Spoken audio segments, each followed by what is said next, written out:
तो movie start होती है जहाँ पर हमको ये लड़का दिखाया जाता है। इसका नाम होता है फिन। फिन देख रहा होता है अपने पापा की डॉक्यूमेंट्री। जी हाँ, फिन के पापा अब नहीं है और जब वो थे तब वो आदिवासी कबीले में रहते थे और वहाँ बनाते थे डॉक्यूमेंट्री और उन आदिवासियों से काफी घुले मिले थे। और तभी बैकग्राउंड से बड़ी अजीब तरीके की आवाज आ रही होती है। दरअसल ये आवाजें फिन की माँ की होती हैं, जिनका नाम होता है लेन, जो हर दिन नए लड़के के साथ करती थी लेन देन। पर फिन को इससे कोई भी प्रॉब्लम नहीं थी। फिन बताता है कि उसकी माँ एक प्रोफेशनल मिसयूज है, यानी कि एक प्रोफेशनल मसाज थेरेपिस्ट, और वो मसाज करती है तो वो अपने क्लाइंट के साथ कभी भी बूम बूम नहीं करती। ये उसका सिद्धांत है, चाहे अलग से वो कितना भी कर ले। पर उसकी माँ को है ड्रग्स की काफी बुरी लत, और एक बार ऐसा ही होता है, उसकी माँ को ड्रग्स नहीं मिलता और वो पागल होने लगती है। तब फिन को उनकी चिंता होती है और वो दौड़ लगाकर वो नशीला पदार्थ खरीदने जाता है। पर तभी उस दुकान पर रेड फैल जाती है और फिन भी पकड़ा जाता है। पर उसकी माँ उसको छुड़ा लेती है और घर आकर अपने पास जो पाउडर था उसको फ्लश कर देती है। और फिन सोचता है कि आखिर मम्मी को हो क्या गया, ये इतनी सुधर कैसे गई।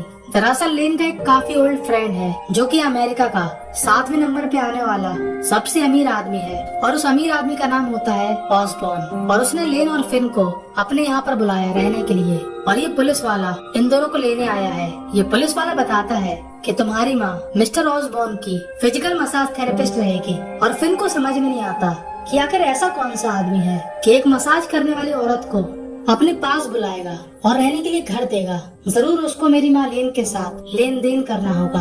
और वो इसी बात को मन में लेकर आ जाता है मिस्टर ऑसबॉर्न के प्लेस। और जैसे ही लोग वहाँ पर पहुँचते हैं, वहाँ पर एक खूबसूरत सा घर होता है, एक बड़ी सी गाड़ी होती है, और फिन को समझ में नहीं आता कि आखिर इतना फेवर क्यों। और वो निकल जाता है जंगल की तरफ घूमने। और यहाँ पर लेन मिस्टर ऑसबॉर्न के सामने जाती है और ऑसबॉर्न उसको देखकर काफी ज्यादा खुश हो जाता है। फिन को जंगल में एक लड़का मिलता है जो कि दिमाग से थोड़ा कमजोर होता है और उसकी आदत है हर जगह पेंटिंग बनाने की। पर उसकी पेंटिंग इतनी एडवांस लेवल की होती है जो कि मैं आपको इस वीडियो में नहीं दिखा सकता।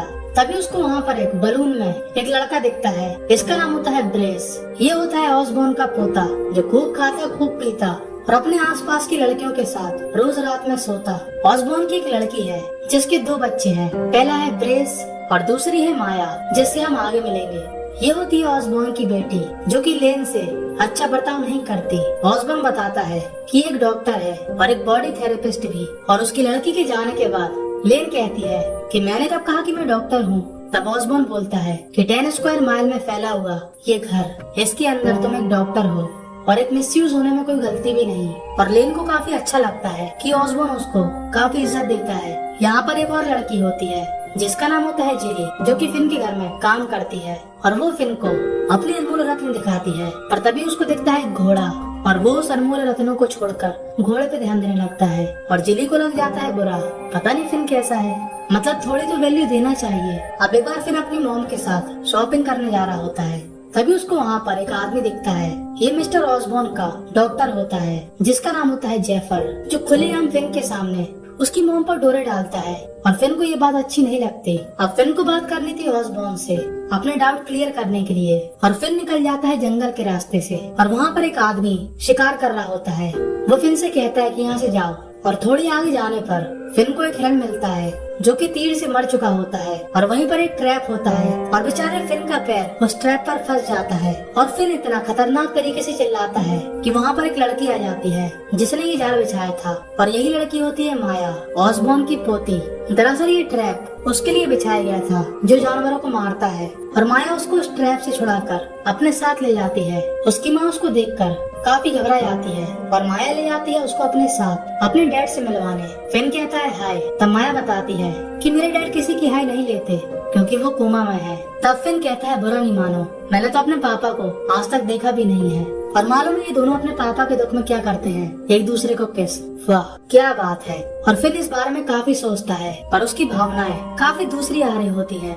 आप समझ जाइए कि तभी उसके घर पर माया और ब्रेस आ जाते हैं, और वो लोग उसके पापा की डॉक्यूमेंट्री देखकर काफी एंजॉय करते हैं। माया फिन के साथ, और ब्रेस को तो कोई भी मिल जाए तो इस घर की नौकरानी जेली ही सही। अब माया का होता है बर्थडे, और वो फिन और उसकी माँ को इनवाइट करती है। और इन दोनों को इस बड़ी पार्टी में आकर काफी अनकंफर्टेबल महसूस होता है, क्योंकि ये पहले इतनी बड़ी पार्टी में नहीं गए थे। और तभी वहाँ पर जेफर आकर उसकी माँ को ले जाता है और फिन भी वहाँ पर लोगों से बात करना शुरू कर देता है। तभी माया देखती है फिन को और सीधा जाकर उसको किस करने लगती है सभी के सामने। और ऑसबॉर्न ये देखता है और सोचता है कि आखिर ये कौन है। अब लेन पहले तो ऑसबॉर्न के साथ डांस करती है और बाद में करती है डॉक्टर जेफर के साथ। और ऑसबॉर्न को ये देखकर बिल्कुल भी अच्छा नहीं लगता, उसकी जल के ज्वालामुखी हो जाती है।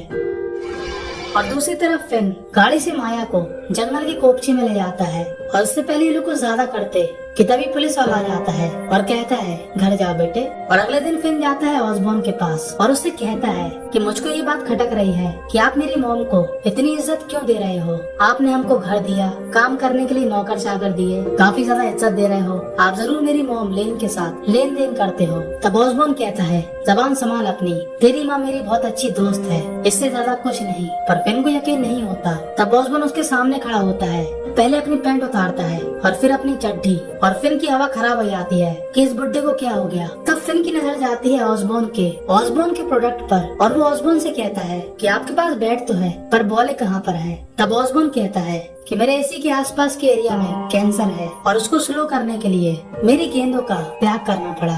अब गेंद नहीं तो बूम बूम का कोई चक्कर नहीं। और फिन को समझ में आता है कि ऑसबॉर्न सही कह रहा था, ऑसबॉर्न की उसकी मॉम के साथ कोई भी गलत संबंध नहीं है। पर बाहर फिन दोबारा से पूछता है कि आप मेरी मॉम को इतनी इज्जत क्यों देते हो।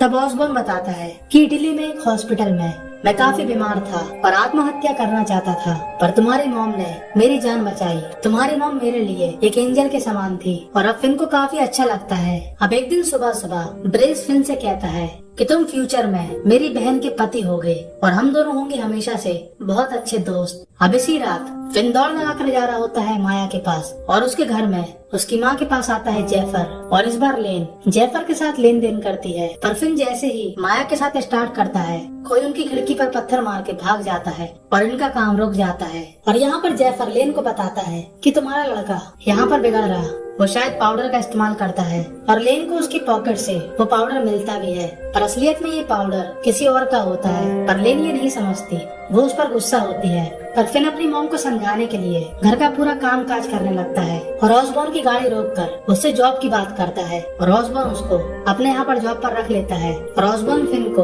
अपने कलेक्शन दिखाता है, जैसे कि फोटो जो कि काफी अजीब अजीब होती हैं। कहीं पर गाड़ी, कहीं पर पार्टी, कहीं पर लफड़े और कहीं पर उतरे हुए कपड़े। पर ऑसबॉर्न और फिन की काफी अच्छी बनने लगती है और ऑसबॉर्न फिन को हॉट एयर बलून में बैठालता है, जबकि ऑसबॉर्न हमेशा ब्रेस के साथ जाता था। और ब्रेस को ये देखकर थोड़ा बहुत बुरा लगता है। फिन कहता है कि तुम चले जाओ, पर ब्रेस कहता है नहीं तुम जाओ।